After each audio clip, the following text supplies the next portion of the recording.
Kapal induk Amerika Serikat telah berada di kawasan Teluk Arab. Namun Presiden Donald Trump berharap dapat berdialog dengan Iran. Strategi apa yang sedang dimainkan oleh Trump saat ini? Apa pula strategi Iran untuk menghadapi serangan Amerika Serikat? Sudah bersama kami pengamat Timur Tengah dari Universitas Padjadjaran, Dina Sulaiman. Assalamualaikum, selamat sore Mbak Dina. Waalaikumsalam Mas Aditya, selamat sore. Baik, Mbak Dina ini melihat kapal perang dari Amerika Serikat sudah tiba di Iran. Nah kemudian kita melihat seperti ada gertak sambal begitu ya, ada sayur yang dilakukan oleh Amerika Serikat yang ujung-ujungnya malah negosiasi. Padahal Iran juga sudah siap nih kalau disuruh perang juga nih. Ini seperti apa Anda melihat strategi yang dilakukan oleh Donald Trump ini?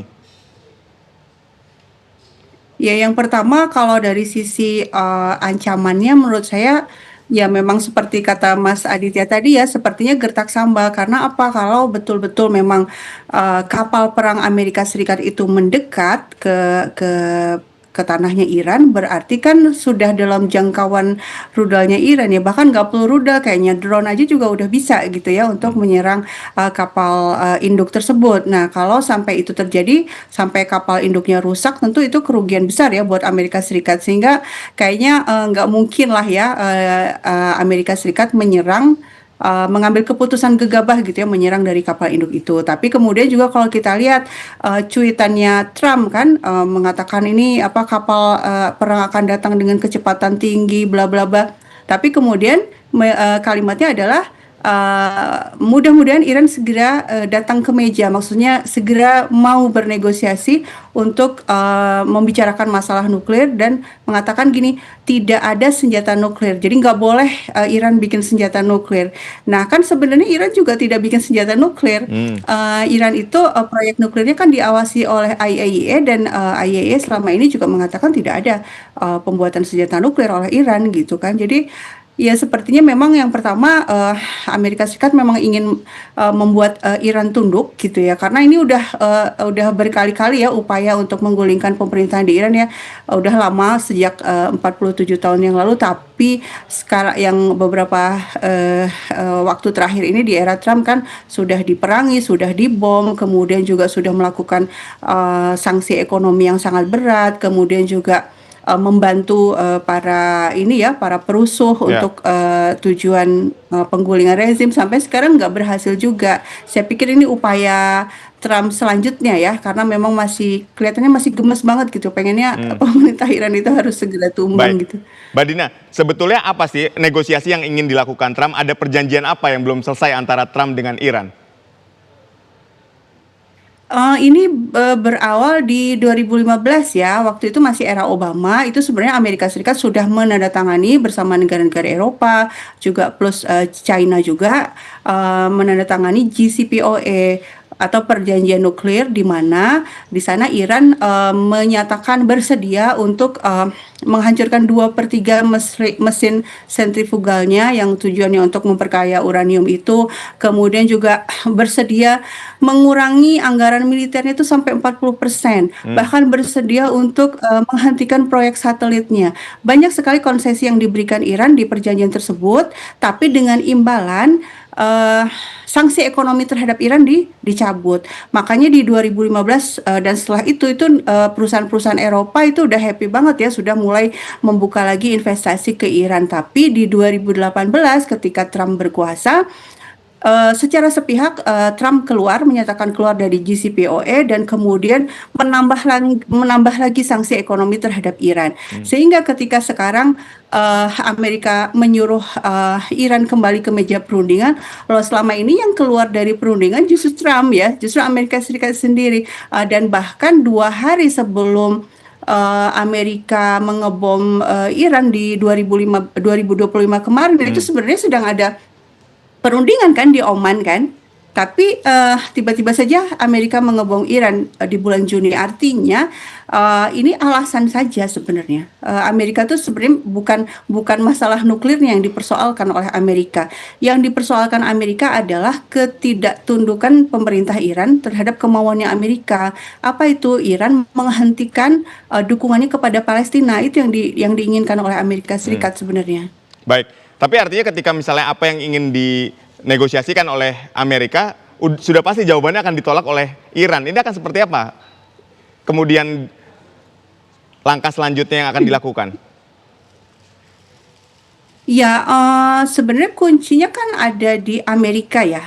Sebenarnya yang dituntut oleh Trump di perjanjian, kalau kita kembali lagi ke perjanjian, Trump tuh ingin menambahkan ya. Jadi gini, Amerika mau kembali ke perjanjian JCPOA itu, tapi ditambah apa? Iran berhenti untuk membuat rudal. Tentu buat Hmm. Iran nggak bisa. Itu kan kayak garis merah ya. Seandainya Iran menghentikan pembuatan rudalnya, dia nggak punya lagi sistem pertahanan kan. Israel pasti akan dengan mudah membombardir Iran dan Iran nggak bisa lagi membalaskan seperti itu.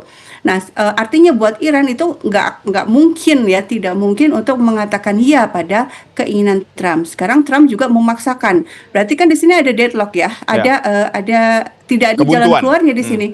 Uh, Iya, artinya kuncinya ada di Amerika. Apakah Amerika tetap seperti ini atau betul-betul menyerang? Kalau seandainya Amerika Serikat menyerang, bahkan kalaupun itu serangan yang sangat terbatas pun, Iran itu sudah, ya juru bicara militer Iran sudah Hmm. Hmm. memberikan pernyataan ya.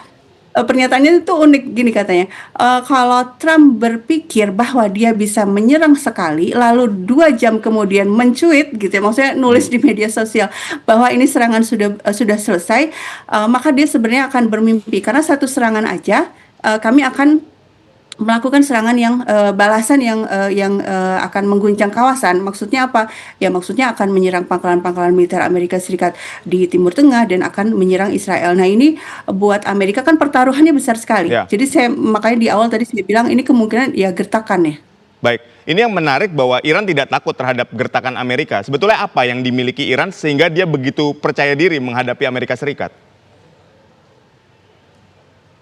Yang pertama, ini ya, tadi itu ya, kemampuan rudalnya itu kan punya daya jangkau, ke, berbagai pangkalan militer Amerika Serikat di Timur Tengah, dan kemudian ke Israel, dan kemudian juga, ada kartu truf di Selat Hormuz. Hmm. 20% perdagangan minyak dunia kan lewat Selat Hormuz. Jangankan ditutup ya, hanya ada ancaman saja, ada persepsi ketidakamanan itu sudah mengganggu perdagangan minyak dunia. Nah, makanya kalau kita lihat negara-negara di kawasan ya, negara-negara Teluk yang sangat khawatir dengan persepsi ancaman ini kan kalau negara-negara seperti Qatar, Uni Eropa itu kan kalau kalau ada ketidakamanan itu belum belum tentu tidak aman ya, tapi dikira tidak aman saja itu investasi sudah terguncang kan seperti itu ya. Sehingga sekarang mereka justru yang aktif ya, berusaha meminta Amerika Serikat supaya tidak menyerang Iran dan secara terbuka mengatakan tidak akan menggunakan kawasannya, tidak Hmm. akan mengizinkan kawasannya untuk dipakai oleh Amerika Serikat. Jadi saya pikir ini berbagai hal ini memberikan keuntungan buat pihak Iran sehingga merasa yakin bahwa bisa mempertahankan diri. Baik, berbicara soal kekuatan militer, Iran begitu percaya diri. Tapi ketika berbicara soal ekonomi, ada sanksi ekonomi yang dijatuhkan oleh dunia internasional, kemudian inflasi yang juga sangat tinggi. Anda melihatnya seperti apa? Ya, memang ini disengaja oleh Amerika. Jadi gini, Amerika itu sejak 1980-an kan memang sangat ingin menggulingkan pemerintahan Iran ya. Eh, karena kan sebelumnya kalau pemerintahan di era Shah kan sangat pro Amerika, minyak-minyaknya Iran itu dikelola oleh perusahaannya Amerika. Kalau setelah itu kan tidak.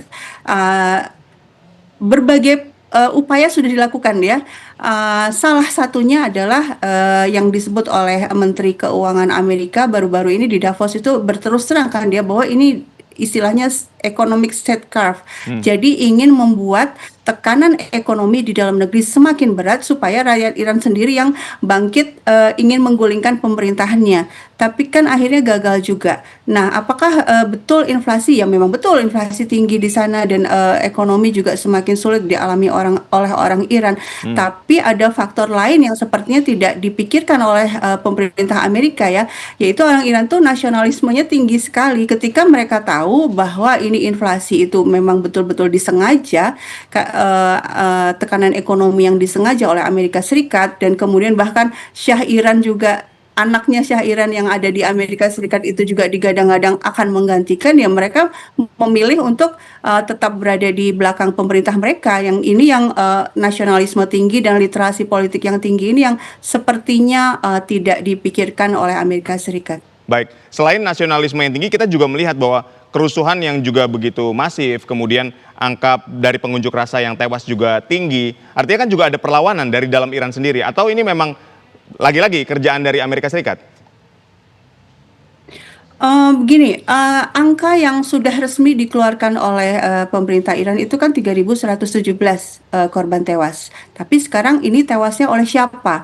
Nah, kalau versi pemerintah Iran itu 2.500 lebih itu adalah orang-orang yang dibunuh oleh para perusuh. Yang 600-annya itu para perusuh ini gitu ya, yang akhirnya tewas karena karena ya ketika ada bentrokan tentu petugas keamanan melakukan serangan gitu ya.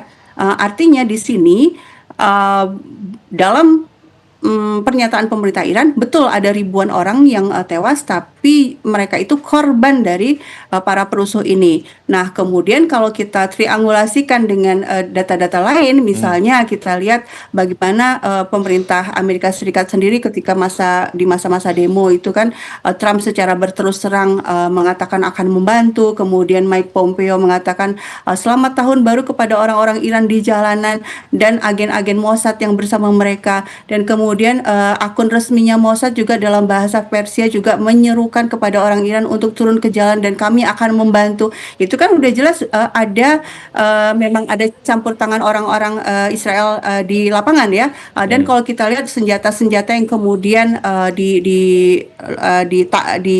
ditemukan oleh aparat keamanan pasca kerusuhan tersebut, kemudian kasus Starlink itu ya, ketika internet ditutup, ternyata masih banyak orang yang bisa mengakses internet. Kemudian ketahuan bahwa itu mereka punya Starlink, ada 40.000 unit Starlink di Iran. Nah, itu kan ilegal, nggak mungkin orang biasa bisa punya gitu. Berarti ini memang dibiayai oleh pihak luar. Nah, artinya memang betul ada ketidakpuasan, tapi mereka tidak melakukan kekerasan. Yang melakukan kekerasan ini adalah orang-orang yang memang dipersenjatai dan didanai. Baik. Justru itulah akhirnya muncul gerakan tandingan karena mereka marah ini, kenapa kok malah membunuhi sesama warga gitu. Baik, Mbak Dina, ini kan kapal induk Amerika yang telah berada di kawasan Teluk, kemudian Iran yang juga siap menarik pelatuknya jika Amerika melakukan serangan. Negosiasi berjalan deadlock hingga saat ini sepertinya tidak akan ada kesepakatan di antara keduanya. Mungkinkah ini sampai pada perang fisik atau perang terbuka antara Iran dengan Amerika Serikat ini, berdasarkan analisis Anda? Kalau melihat untung ruginya, saya pikir Amerika tidak menyerang karena sangat merugikan buat Amerika Serikat sendiri.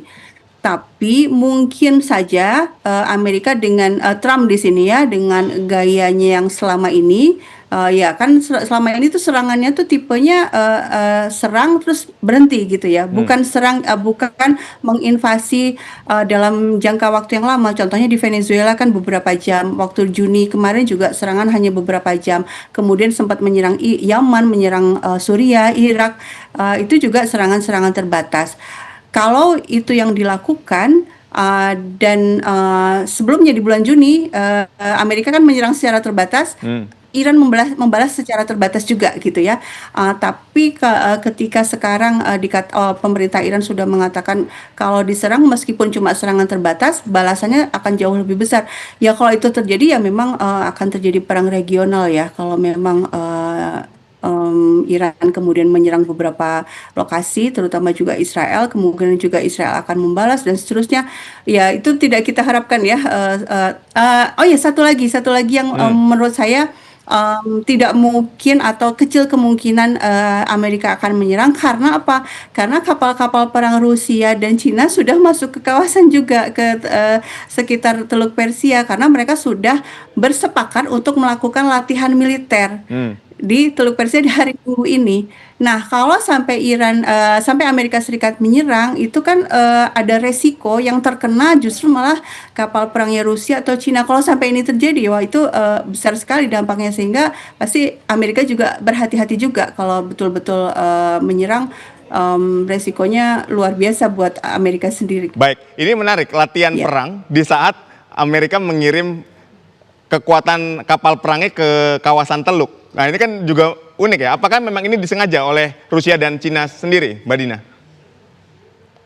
Saya pikir ya, jadi gini, Rusia dan Cina itu tidak secara frontal ya menyatakan membela Iran gitu kan, juga tidak secara frontal bermusuhan dengan Amerika, tapi ini bisa dimaknai sebagai sinyal ya bahwa mereka tidak suka dengan sikapnya Amerika Serikat gitu kan.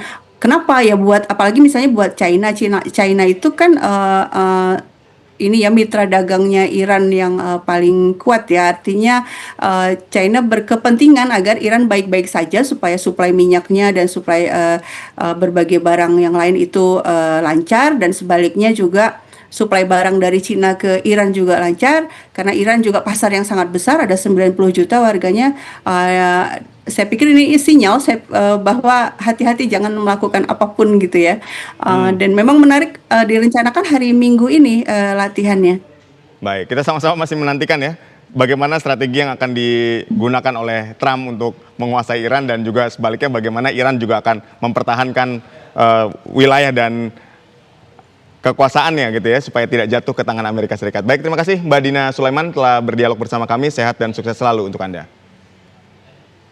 Terima kasih.